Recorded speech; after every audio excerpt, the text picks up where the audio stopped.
អ្នកដែលចង់ apply សាលាមករៀននៅតែបានខ្លួនឯងកុំអូសរំលងវីដេអូនេះសោះ Hello អ្នកទាំងអស់គ្នាខ្ញុំគឺជាសិស្សឆ្នាំទី1ដែលកំពុងតែសិក្សានៅតែបាននឹងផ្ទាល់ហើយថ្ងៃនេះខ្ញុំនឹងមកប្រាប់អ្នកទាំងអស់គ្នាថាធ្វើម៉េចដើម្បី apply សាលាដោយខ្លួនឯងបានចឹងជាដំបូងអ្នកទាំងអស់គ្នាចុចចូលទៅ Google ហើយវាយពាក្យថា NTNU នឹងឃើញហ្នឹងហើយចុចចូលទៅហើយចុចចូលលើក្រេ3ហ្នឹងហើយនឹងឃើញពាក្យថា Academic ចឹងអ្នកទាំងអស់គ្នាចូលកន្លែងហ្នឹងដើម្បីដឹងថាមានមុខជំនាញអីគេខ្លះនៅក្នុងសាលាហ្នឹង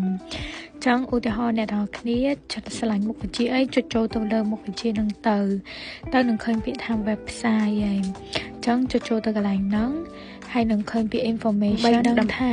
ពេលស្នើសាលាហ្នឹងត្រូវការឯកសារអីគេខ្លះហើយបង់លុយប៉ុន្មានក្នុងមួយឆ្នាំអីគេប្រាប់ទាំងអស់បន្ទាប់មកចេញទៅវិញចូលកន្លែងហ្នឹងដូចខ្ញុំដាក់ហ្នឹងកន្លែងហ្នឹងគឺដើម្បីដឹងថាពេលណាដើម្បី apply បានដូចនេះគេដាក់នៅហ្នឹង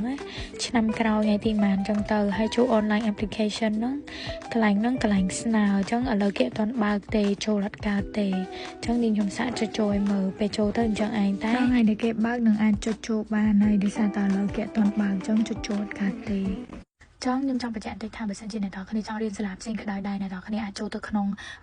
Google ហើយវាយឈ្មោះសាលាដែលអ្នកនរគ្នាចង់រៀនហើយចូលទៅក្នុងនឹងដូចសាលាខ្ញុំចឹងហើយនិយាយរួមទៅចុចចូលដូចគ្នាទាំងអស់ហ្នឹងហ្មងហើយអ្នកនរគ្នាចូលទៅមើលថានៅក្នុងសាលាគេហ្នឹងមានផ្នែកអីគេខ្លះហើយគេត្រូវការឯកសារអីគេខ្លះតាមនឹងអ្នកនរគ្នាត្រៀមឲ្យហើយទៅ